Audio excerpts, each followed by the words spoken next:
Hey everybody, I hope this video finds you doing well, or this live stream. I hope it also finds you doing well. So, I'm going to do a little bit talking again about President Trump, God, and everything that's been going on.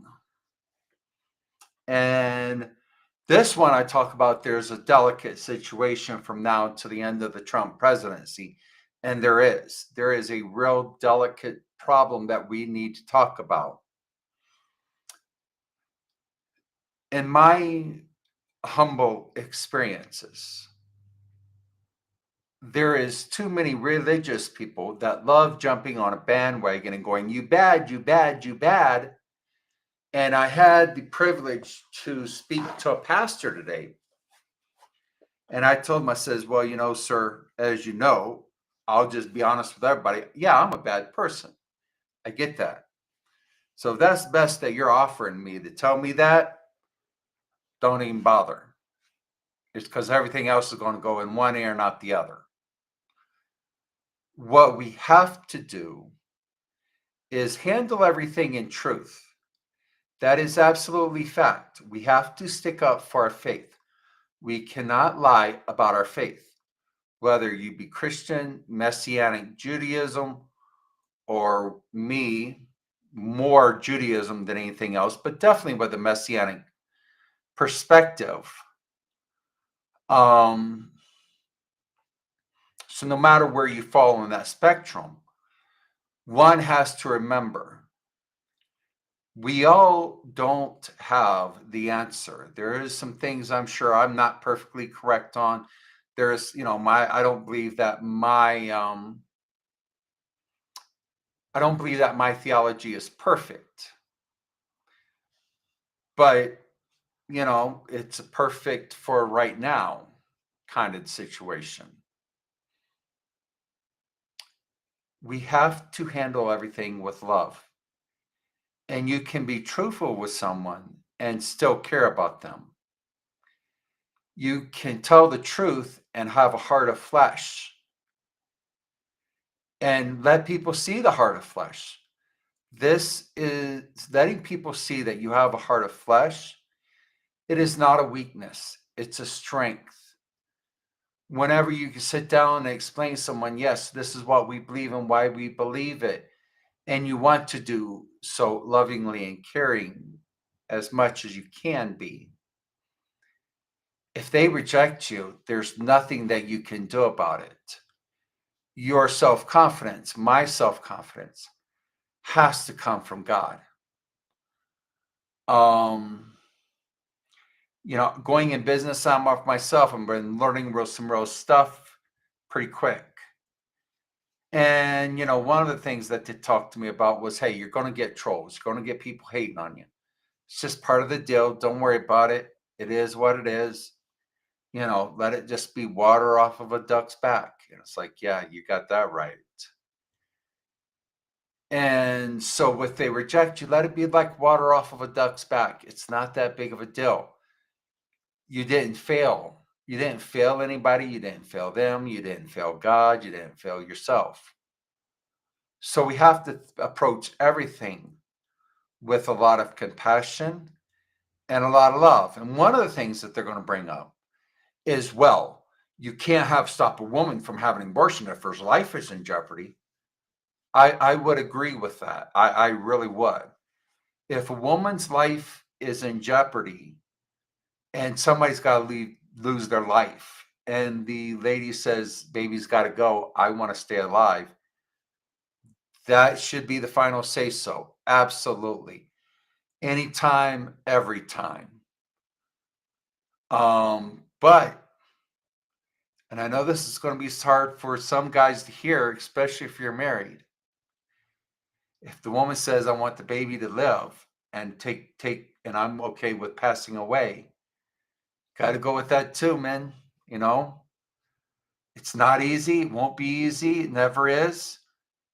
But, it is ultimately her choice. That's how that's how it goes. And, people say, well, what about rape or incest?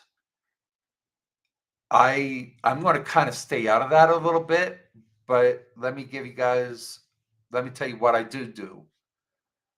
I remind people that I myself have faced many difficult times, many hard times, times that I wish I would have never experienced.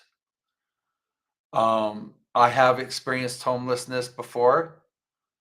Um, and what came out of that situation was something beautiful. There's been people stand up, men and women who've stand up, said, "Yeah, my father was my grandfather," or my father was a rapist. And these come out to be very beautiful people. So instead of making the decision for the woman, I would just say this: contemplate on this. Sometimes we go through very, very hard situations and beautiful things happen out of it. Sometimes we go into situations and they turn out to be a blessing. Um, I know that I promote Torah a lot. I promote people doing as Torah says, and that is so that God can be much more of a blessing in everybody's life. But at the same time, I have tipped my hat and acknowledged that God changed Johnny Cash through Christianity. I know that for a fact. God has changed me through Judaism. That's an absolutely a fact. So God has many different ways of working. The one thing I can reassure you of for an absolute fact is that our Father never betrays his Torah. And that's an absolute fact.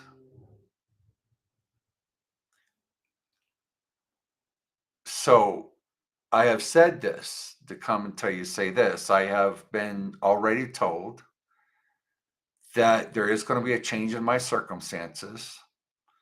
A lot of people would say, well, it doesn't look good for you.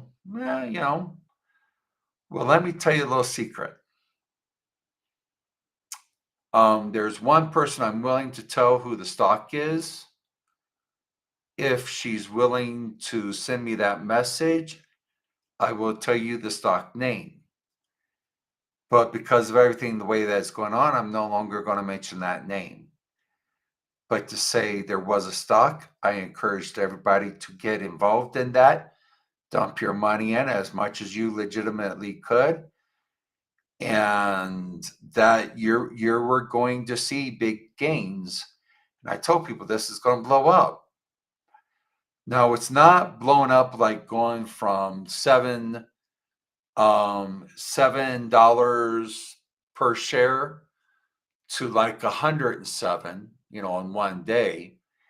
That hasn't happened. But I will tell you what, I have invested into my broker account $2,500.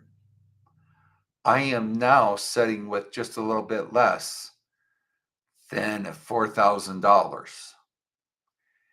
And AI, let's see, this stock that is part of the AI trend that's going on. Let me see if I can bring everything up here. Just won't take but a minute.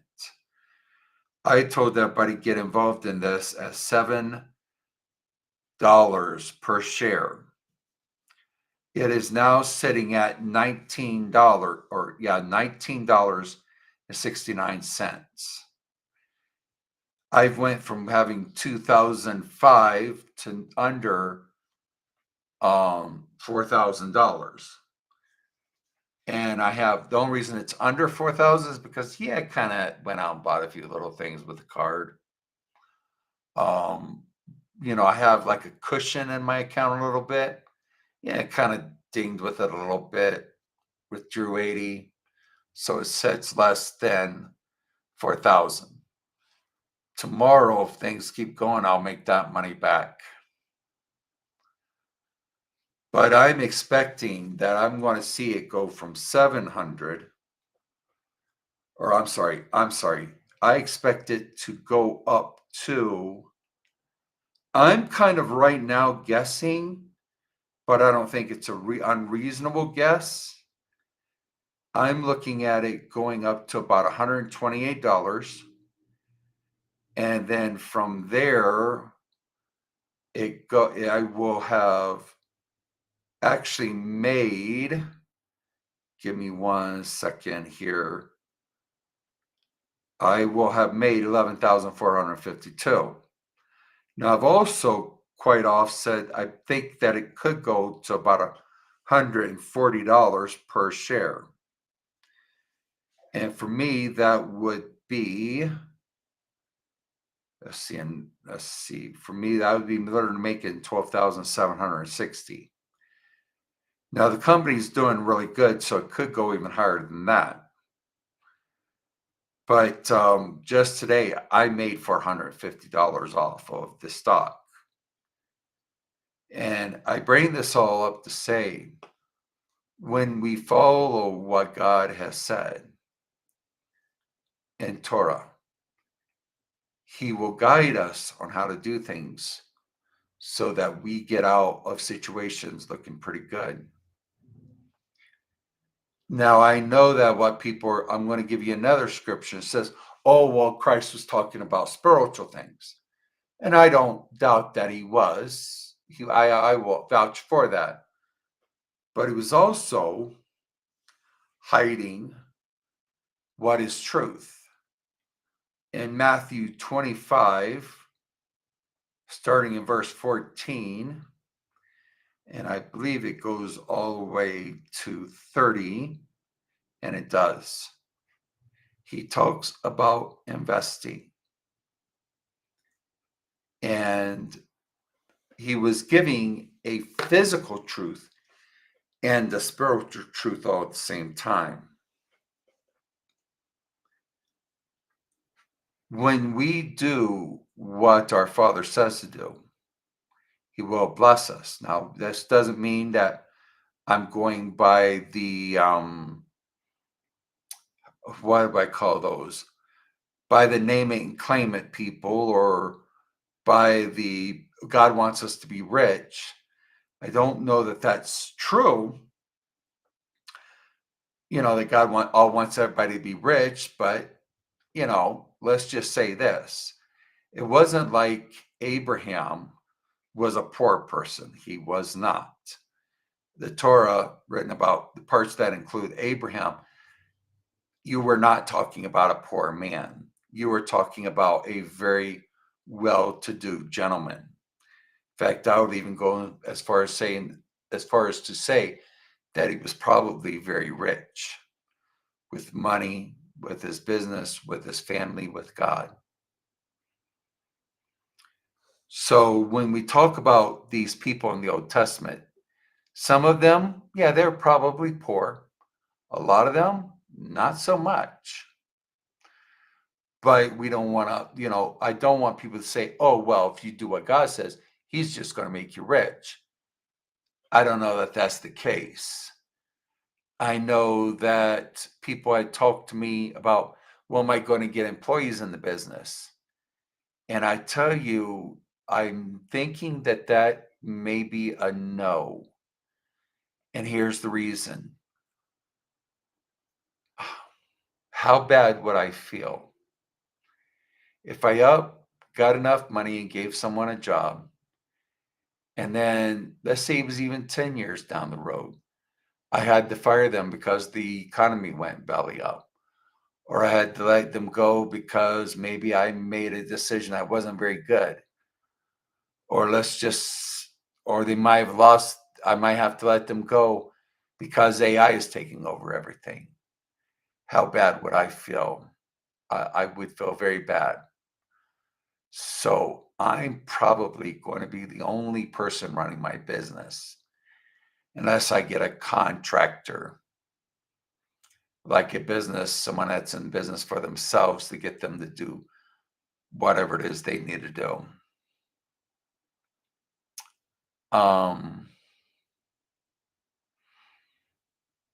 So it comes down to that I'm probably just going to be only in one in the business, because at least if things was to go bad, or at least the only person I've got to blame is me. And I think that within my own self that Torah promotes that. It does not say that you cannot have employees or anything like that. But I would say that if you do have employees, that Torah would demand of you that you treat them like kings and queens. And that's one point I would be willing to argue about. So going back to how we need to deal with the public, it has to be through love. It cannot be through ego. And let me tell you, and this is very, very true, and I heard a Christian pastor say this, and he was right on target. People don't care about what you believe until they first know that you care. And that is an absolute fact. There's no ifs, ands, or buts about it. So I'm not asking people who support Trump go into a closet. I don't believe that's the answer. What I am asking is that you handle everyone with love and with delicacy. Be very humble, be very loving. And in my humble opinion, I'm almost expecting that this will never happen. In fact, I'm 99% sure that this won't happen. I would not be against the idea of President Trump using the First Lady to soften the blow a little bit about what he's doing. Men are really great at dishing out punishment, like spanking the kids or grounding them. Men are really good at that. And men are really good at saying, well, this is why I'm doing it, and that settles it. Men are great for that. Trust me, I know, I'm one. But with women, it's a little bit different. They can give out things a little bit. Hey, yeah, your dad had to spank you because we love you, and blah, blah, blah, whatever that may be. And so, but, we've also got to say, look, what President Trump is doing is between President Trump and God. But I have no doubt that President Trump will be serving God. Rabbi Jonathan Cahn came off with that he believed that God was anointing President Trump with Trump's own body fluid, being blood. And, well, Trump's the president-elect, very soon to become president. I can't say that he's wrong.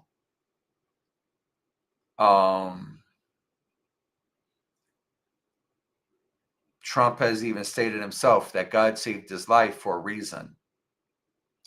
He's president, or soon to be president. Can't say that he's wrong. I would just, the one thing he might want to consider is just being humble in his confessions.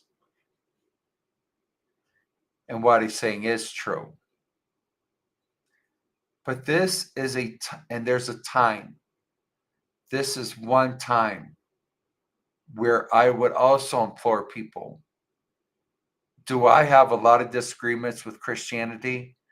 Absolutely. Christians see Christ as being God. I do not. That's one big difference. But where we have to come together is that Give me a moment here. All right. One of the things that we have to do is just come together, stop the division. Just because I disagree with Christians doesn't mean that I would want to not work with them. Of course, I want to work with Christians. Absolutely. Anything I can do to promote people in Christianity's success, I have no problems being a part of that. As long as we're not going off of the freight train here and going way off in left field or something, or too much to the right. Yeah, I would definitely work with Christians. And that's where we got to get down to. The one thing I love about Judaism and Messianic Judaism is there's things that not everybody agrees on the same thing at any synagogue or any Jewish congregation. There isn't. We don't all agree on the same thing. There is none of that. But what we do agree on is just to agree to disagree and still come together as family. And that's what everybody in Christianity needs to do.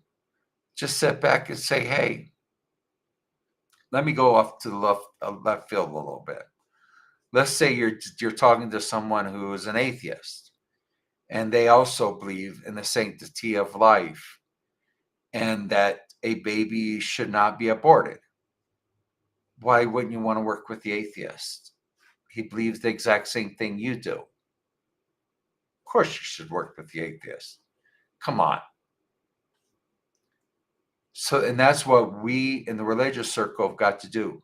We've got to see where we can come together and come together in those areas. And if you get a conversion, if a Christian gets somebody who's converted over to like Messianic Judaism, okay, if that's where they feel that God is leading them, why not let them lead that way? What I'm trying to say fundamentally is that it's not my will be done or a human will be done, but that what be done is in the Father's will. And that's exactly what Christ prayed for. And what I know is the disciples' prayer, what Christians call the Lord's Prayer. He said, Our Father who art in heaven. Didn't start off with Dear Jesus. He started off with Our Father who art in heaven. Hallowed be thy name. Thy kingdom come. Thy will be done. Now, in those phrases, I didn't hear anything about my will be done or human will being done. I distinctively heard about God's will being done, our Father's will being done. And that's what we got to get under, folks. And that, I would even say that's the epitome of the Pledge of Allegiance. One nation under God. Many different perspectives? Absolutely. Christianity, there's many different denominations. Messianic Judaism, yeah, there's many people with many different perspectives. One nation under God with different perspectives, yep. But again, one nation under God. And that's where we've got to start, is loving each other, because Christ didn't say, you know that you are mine because you 100% agree on everything. Never said that. Said they will know that you are mine because you love one another. It's about love. I'm going to tell you this one experience. And as y'all know, I'm not going to mention names. I'm not going to mention where I work or anything like that. But I have the opportunity to speak to a very, very, very wonderful lady today. The only thing I'm going to say was that she is a broker. Wonderful conversation. It was just an overjoyment to be able to help her out. And I mean that very sincerely. but we were talking and we established that more people need to be caring about other people. And the fact that this is not happening, it says a lot about the society of which we're in. One person put up on Facebook that said the love of many would wax cold.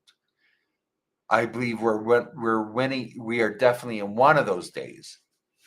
Now, prophecy like that can come true many times over, not just once and gone, but millions of times and it be gone. But I think we're living in one of those days. And I, being a very caring person, is that going to mean that I can change all of Colorado Springs or all of the state of Colorado? It does not. I'm probably not going to change all the Colorado Springs or the state of Colorado or any other state or the country for that fact. But what does it mean? Though I cannot affect the whole entire state or city or country, what it means is I can put a little ding into the hatred that's going on. Now, that little ding doesn't mean much. But if you get people going in the way of love, eventually, and you have enough little dings, you can cut through some very hard ice. It is possible. But each and every one of us has got to be willing to be that little ding. There's nothing more I can say about the presidency that's going to happen, the changes that's going to happen. And I can tell you, there's going to be a lot of hatred coming from the other side. But we got to remember continuously, our Father is love, and we always got to promote with love. I love you all. God bless.